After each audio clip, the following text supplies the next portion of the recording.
Bonsoir et bienvenue en ce lundi 12 juillet 2021. Et nous en sommes arrivés ce soir à la méditation numéro 479 et plus particulièrement à la méditation numéro 193 dans le livre de l'Apocalypse que nous méditons depuis le 1er janvier de cette année.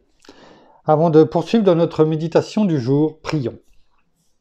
Père, dans le nom de Jésus, bien-aimé Saint-Esprit, nous venons à toi en nous abandonnant totalement. Parce que nous savons que en toi, non seulement nous avons toutes choses, en toi, eh bien, nous nous renouvelons. Nous renouvelons nos forces, nous renouvelons nos pensées, et nous avons tes pensées, Seigneur. Alors, que ce soir, une fois de plus, que par la méditation, que par ta parole vivante, que nous allons méditer, que nous allons déclarer, proclamer, eh bien, ta vie continue à couler en nous. Ce fleuve de vie dont nous avons pu chanter hier les louanges, eh bien, coule en nous, totalement, complètement, afin de nous purifier, de retirer toute impureté qui pourrait encore être là, aussi bien physiquement que spirituellement. Ouvre nos yeux, ouvre nos oreilles, que celui qui entend écoute ce que l'Esprit dit aux églises, c'est ce que tu dis dans chacune de tes lettres, eh bien, que cela soit le cas encore pour nous aussi ce soir. Pour ta gloire, Père, dans le nom de Jésus. Merci, bien-aimé Saint-Esprit. Amen. Nous allons poursuivre donc dans la méditation de la 6e lettre à l'église de Philadelphie que notre Seigneur nous a donnée à l'apôtre Jean, mais à chacun d'entre nous, bien sûr en premier à l'église de Philadelphie, cette église fidèle à qui ne fait pas de reproches, tout comme à l'église de Smyrne. Oh, ça n'a pas toujours été facile pour eux, mais leur fidélité, leur persévérance, leur constance, c'est ce que nous avons vu hier, eh bien, est récompensée. Non seulement dans ce que notre Seigneur dit, mais aussi dans ce qui va se passer lorsqu'il va revenir. Et il est bon que ces paroles soient également pour chacun d'entre nous, nous qui sommes l'Église, que nous soyons toutes et tous cette Église de Philadelphie, c'est-à-dire cette Église fidèle. Et nous avions commencé hier le verset numéro 10 que nous allons reprendre dans le livre de l'Apocalypse chapitre 3, versets 7 à 13.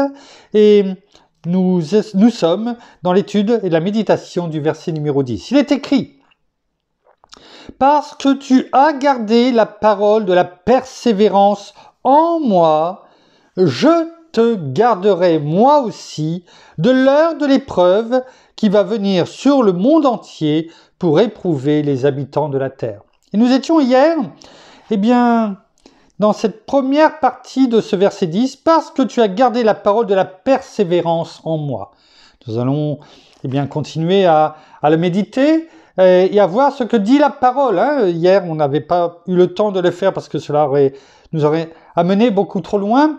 Et donc, nous allons voir ce que la parole nous dit eh bien, sur cette persévérance. Et nous avions terminé avec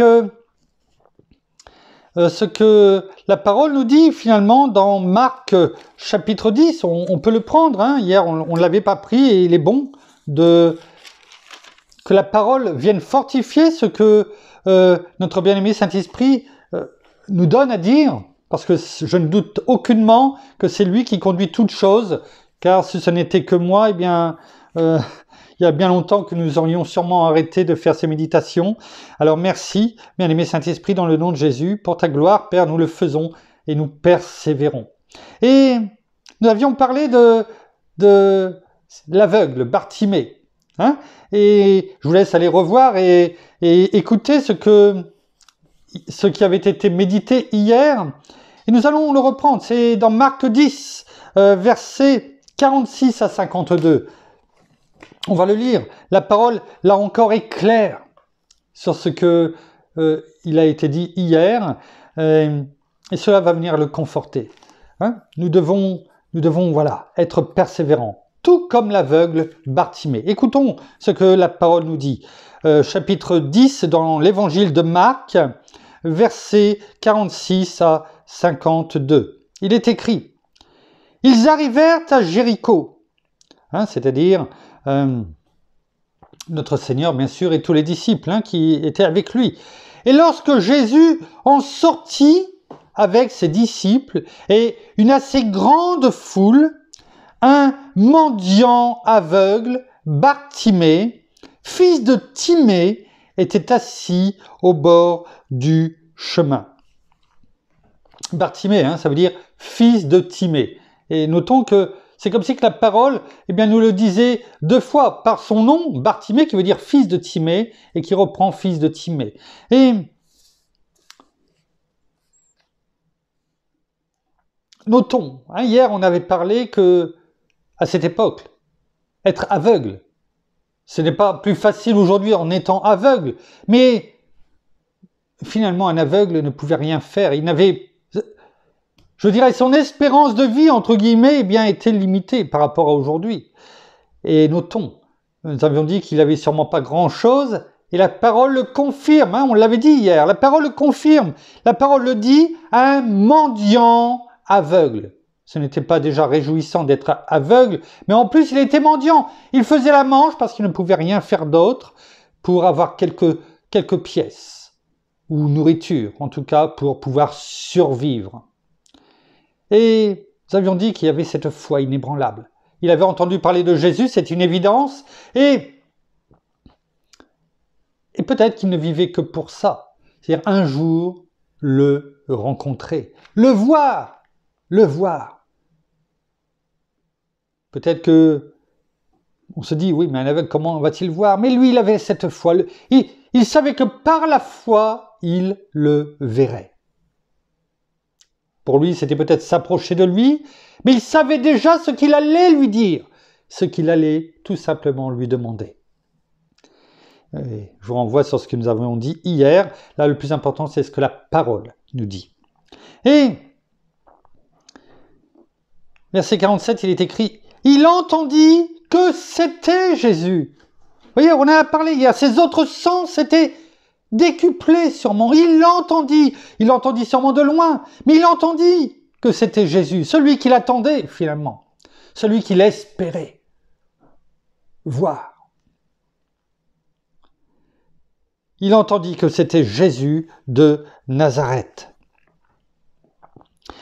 Et se mit à crier, pas à balbutier, pas à murmurer, à crier, pour peut-être passer au-dessus des bruits de la foule, pour entendre, pour que Jésus entende. Et nous savons très bien que notre Seigneur savait déjà, sûrement en passant par là, que Bartimée y était. Et il se mit à crier, « Fils de David, Jésus, aie pitié de moi !» Il lui a pas dit, « Viens me voir !» Il lui a dit, « Aie pitié de moi !» Est-ce que, et je me mets dedans le premier, est-ce que, lorsque nous avons à crier à notre Seigneur, et je ne doute pas que cela doit arriver régulièrement, est-ce que nous venons dans sa présence en lui disant « Seigneur, aie pitié de moi ». Prenons, si la parole nous le donne, en exemple, c'est qu'il y a toujours du bon pour nous. Aujourd'hui, aie pitié de moi. Qu'avait-il à espérer? Il était aveugle, il était mendiant. Il n'avait rien à espérer. Il aurait pu demander plein de choses. La seule chose déjà qui sort de sa bouche est « Aie pitié de moi ». Sous-entendu, viens me voir, approche-toi de moi. C'est ça.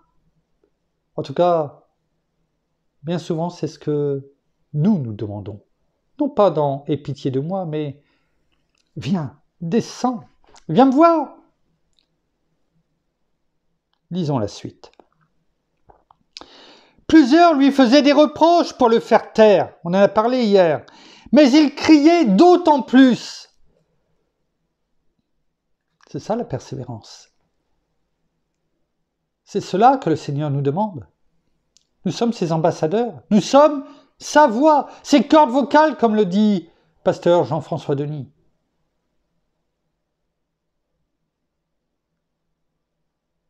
Est-ce que nous nous taisons parce que le monde ne tourne pas rond? Est-ce que nous nous taisons ou ne voulons pas faire entendre notre voix parce que on veut se cacher de peur que on nous regarde et qu'on nous montre du doigt? Est-ce que l'on fait taire notre voix parce que nous sommes différents? Et nous le sommes, parce que nous sommes enfants de Dieu, ambassadeurs de Christ sur terre en son nom. Il nous a donné toute autorité. Où sommes-nous comme Bartimée lorsque on te dit « Tais-toi ! Tu ne sais pas ce que tu dis ! Tu ne vois pas tout ce qui se passe autour de toi et puis toi, tu ne fais pas comme nous. C'est de ta faute !»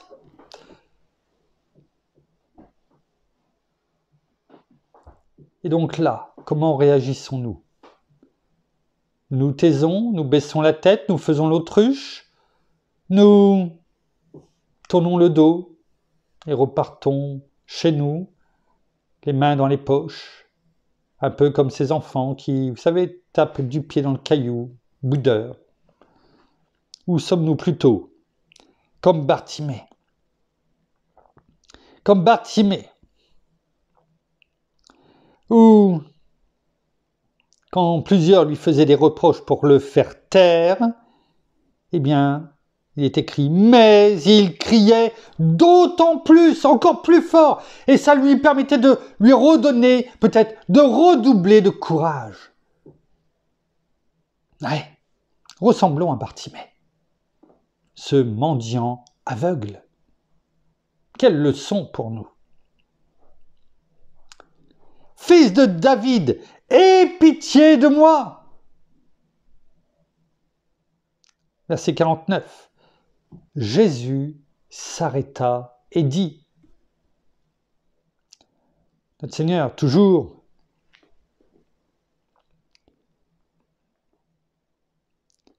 prompt à faire de grands discours, il répondit, il lui dit, appelez-le! Ouais. Il n'a pas dit grand-chose. Mais en tout cas suffisamment pour que ça fasse taire tout le monde. Ils appelèrent l'aveugle en lui disant « Prends courage, lève-toi, il t'appelle ». On l'a dit ça aussi hier. Bien souvent, on croit que c'est nous. On veut mettre notre Seigneur, notre Père, à notre niveau. Tiens, mets-toi assis à côté de moi. Je voudrais discuter avec toi. Non, non, ça ne se passe pas comme ça. Seigneur, pardon. Combien de fois ai-je voulu te mettre à ma hauteur? Simplement te déballer mes courses du jour, plutôt que de te demander « Aie pitié de moi, écoute-moi ». Et pour ce faire, je viens à toi. Ouais. Les disciples ont dit « Prends courage, lève-toi, il t'appelle ». C'est le Seigneur qui nous appelle, et non pas nous qui lui quémandons de venir. Ne nous trompons pas de sens. Verset 50, l'aveugle jeta son manteau, se leva d'un bond et vint vers Jésus. Il attendait que ça. Quelle joie sûrement pour lui. Cette joie que le Seigneur nous donne, il l'avait finalement déjà. Il bondit. Il jeta son manteau. Peut-être la seule chose qu'il avait peut-être sur lui comme habit. Il ne devait pas être habillé abondamment. Il se leva d'un bond et vint vers Jésus. Il n'est pas dit qu'il courut, mais en tout cas, il a dû y aller avec empressement. Peut-être le sourire aux lèvres. Parce que ce qu'il attendait, avec foi, avec persévérance, eh bien, se réalisait. Avons-nous cette joie? Et pourtant, nous avons toutes choses, beaucoup plus que ce que Bartimée avait devant ses yeux. parce que nous nous voyons. Nous pouvons lire. Mais peut-être que nous sommes suffisamment aveugles spirituellement, ou aveuglés, ou tout simplement peut-être parce que nous ne voulons pas simplement entendre. Serait-ce peut-être cela? Jésus prit la parole et lui dit: « Que veux-tu que je te fasse ?» Pourtant, ça devait se voir. Mais le Seigneur lui demande: « Qu'est-ce que tu veux que je te fasse? Qu'est-ce que tu veux ?» Cela nous paraît tellement improbable, et pourtant le Seigneur, c'est la question qu'il lui pose. « Que veux-tu que je te fasse ?» Alors que nous sommes peut-être, quand quelqu'un vient, et on lui dit: « Ah, tu as tellement de souffrance, tu as tellement mal à cet endroit, tu as tellement... Voilà ton épreuve. » Alors que le Seigneur nous montre quoi? Eh bien, qu'il lui demande simplement: « Que veux-tu que je te fasse ?» Sous-entendu, ce n'est pas à nous de savoir ce que la personne, eh bien, a peut-être dans son cœur, et peut-être que nous, ce que nous voyons, ce n'est peut-être pas ce que la personne désirerait peut-être remettre à notre Seigneur. Je n'en sais rien. Mais en tout cas, ce qui est sûr, c'est qu'il faut que ce soit la personne qui dise les choses, et non pas nous, qui essayons, eh bien, de nous faire peut-être plus que ce que nous sommes. N'oublions pas, une bouche et deux oreilles. Écoutons peut-être davantage que ce que nous parlons. Rabouni, c'est-à-dire maître, lui dit, mon maître, lui dit l'aveugle, que je recouvre la vue. Et Jésus lui dit, je vais te guérir, viens, tu vas me donner la parole de guérison, tu vas me la réciter. Non. Non, ce n'est pas ce qu'il lui dit. Ce qu'il lui dit, et cela doit rester ici gravé sur les tables de notre cœur. Il lui dit, va, ta foi t'a sauvé.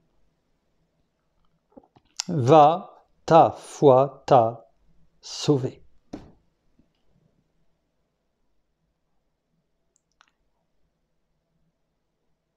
Il ne lui a pas dit, tu es guéri. Je t'ai guéri. Il lui a dit, va, ta foi t'a sauvé. Le plus important, ce ne sont pas, le Seigneur nous l'a dit déjà dans Luc 10, verset 19, même s'il nous a donné tout pouvoir, toute autorité pour marcher sur l'ennemi, mais aussi sur les serpents et les scorpions.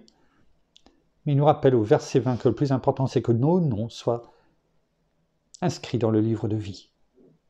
C'est-à-dire que nous soyons sauvés, la vie éternelle. Et c'est ce qu'il lui dit. Va, ta foi t'a sauvé. Oui. Et que s'est-il passé? Aussitôt, c'est-à-dire dans le même instant, en même temps, il recouvra la vue et se mit à suivre Jésus sur le chemin. Ouvrons nos yeux spirituels. Ou si ce n'est pas capable, on n'est pas capable de le faire nous-mêmes, eh bien, crions à notre Seigneur, comme Bartimée. Aie pitié de moi, Seigneur Jésus.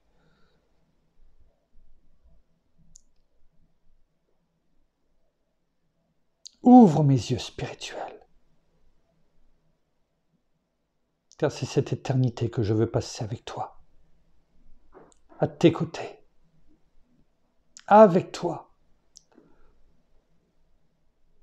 Ouvre mes yeux afin que je puisse te suivre sur ce chemin que tu as tracé pour nous. C'est cela la persévérance. C'est cela qui nous est indiqué dans ce début de chapitre 10. Eh bien, chapitre 3, pardon, verset 10, « Parce que tu as gardé la parole de la persévérance en moi, en Christ Jésus. » C'est ainsi que nous pouvons être appelés, Église fidèle. Cette persévérance qui est indispensable, cette patience, tout comme Bartimée, cette endurance d'être mendiant et aveugle, et en espérant qu'une seule chose, c'est qu'un jour, le Seigneur passe. Je ne sais pas, ça fait combien de temps que nous avons commencé, je n'ai pas regardé. Je ne voudrais pas trop dépasser, pardon. Oui, donc on ne va pas commencer, on finira demain. Tout est conduit et s'il fallait méditer ce passage afin de faire le pont avec hier, eh bien c'est important. Parce que je suis persuadé que l'église de Philadelphie, je ne sais pas si elles ont médité sur l'aveugle Bartimée, mais toujours est-il qu'ils avaient très bien compris que la persévérance dans ce qu'ils faisaient, dans la parole de Dieu, dans leur foi en Christ notre Seigneur, eh bien, ils savaient, et combien de fois ils ont dû crier, « Aie pitié de moi, Seigneur. Aie pitié de moi. » Et Seigneur, eh bien, les a gardés fidèlement dans toutes les épreuves qu'ils ont dû passer, les calomnies, ces gens qui leur disaient « Taisez-vous! Pourquoi criez-vous si fort ?» Ouais. Par moments, j'élève la voix et peut-être vous pouvez vous demander pourquoi. J'en sais rien. Peut-être que c'est pour que nous comprenions certaines choses, que certaines choses nous réveillent. Oh, ce n'est pas pour que le Seigneur entende, il entend. Et même lorsque nous le faisons simplement en pensée, on le sait, la parole le montre suffisamment. Peut-être que nous voulons passer, en criant un petit peu plus fort, eh bien au-dessus. Non pas forcément des bruits de l'environnement, parce que nous sommes chez nous, il n'y a pas de bruit, mais peut-être au-dessus des bruits de nos pensées, qui sont là et qui nous aveuglent spirituellement, ou nous rendent sourds. Alors, merci Seigneur, aie pitié de nous, et permets-nous. Viens, non pas viens, nous venons vers toi,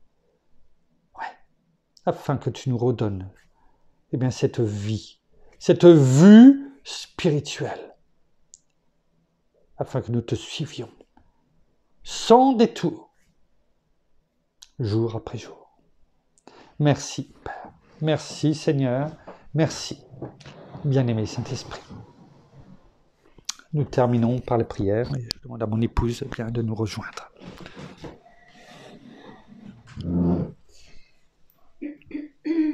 Merci. Oh, merci Seigneur, et bien encore ce soir pour ta parole. Merci encore pour ton enseignement. Merci afin que eh bien, tu touches encore nos cœurs jour après jour. Oui, que tu nous touches complètement et que nous venions à toi, même s'il y a des choses dans notre vie qui ne sont pas encore droites. Eh bien, fais-le nous connaître, bien-aimé Saint-Esprit, et montre-nous là où il faut encore peut-être venir à toi et te demander pardon pour certaines choses. Alors que nous soyons non seulement ces enfants obéissants, que nous ayons cette foi comme l'a eu Bartimée à ce moment-là. Merci encore pour tout ce que tu fais pour chacun d'entre nous. Merci parce que non seulement, eh bien, nous te demandons encore, eh bien, d'ouvrir complètement nos yeux encore spirituels, comme nous l'avons compris, comme nous l'avons entendu, eh bien, tout simplement d'avoir pitié de nous et surtout d'ouvrir nos yeux spirituels afin que nous puissions voir tout ce qu'il y a dans le spirituel, mais également et tout ce que tu as choisi pour chacun d'entre nous, afin que nous soyons sur ce chemin, sur le chemin que tu as tracé devant nous, celui que tu traces jour après jour. Et tu es comme cette gomme qui efface tous les soucis que nous pouvons avoir, toutes les contrariétés. Mais pour cela, il faut tout simplement que nous prenions le bon chemin, que nous nous écartions pas, que nous ne prenions pas de raccourcis ou que nous voulions tout simplement aller plus vite que ce que toi tu veux, parce que tu fais toutes choses en ton temps. Ce n'est pas à nous de régler notre propre vie, et ça, il faut que nous le comprenions, mais c'est toi qui règles notre vie, et ton temps n'est bien sûr pas le nôtre, et tout ce que tu veux pour nous, c'est à un moment donné, bien précis, et peut-être nous, en tant qu'humains, en tant qu'hommes, en tant que femmes, nous sommes souvent pressés, comme toutes les personnes, comme l'humain aujourd'hui qui veut tout de suite, et encore plus vite, et encore plus vite. Mais toi, ce n'est pas ce que tu veux. Tu veux, tout simplement que nous ayons les choses, mais surtout, que nous fassions preuve de patience, d'endurance, et c'est comme cela, que nous nous fortifierons dans notre foi. Alors soyez tous abondamment bénis, frères et sœurs, et surtout restez fermes dans votre foi et surtout restez vigilants avec tout ce qu'il se passe en ce moment. Prenez soin de vous-même, mais aussi de tous vos proches et de vos familles, dans le nom de notre Seigneur Jésus-Christ. Amen. Amen. Voilà, ainsi s'achève la méditation de ce premier jour de la semaine. Nous vous bénissons abondamment de toutes les bénédictions spirituelles dans les lieux célestes en Christ. Nous saluons nos amis au Québec, au Canada, en francophonie, en France, à Paris et tout autour de chez nous. Et nous vous souhaitons une agréable fin de journée pour certains, de soirée pour d'autres, une très bonne nuit en tout cas à toutes et à tous dans la paix de notre Seigneur. On se début d'automne. C'est une boutade bien sûr, mais on a l'impression qu'on est en automne. Et nous vous donnons rendez-vous demain en fin de journée, sans donner d'heure, mais bon, voilà, vous êtes avertis quand la vidéo commence.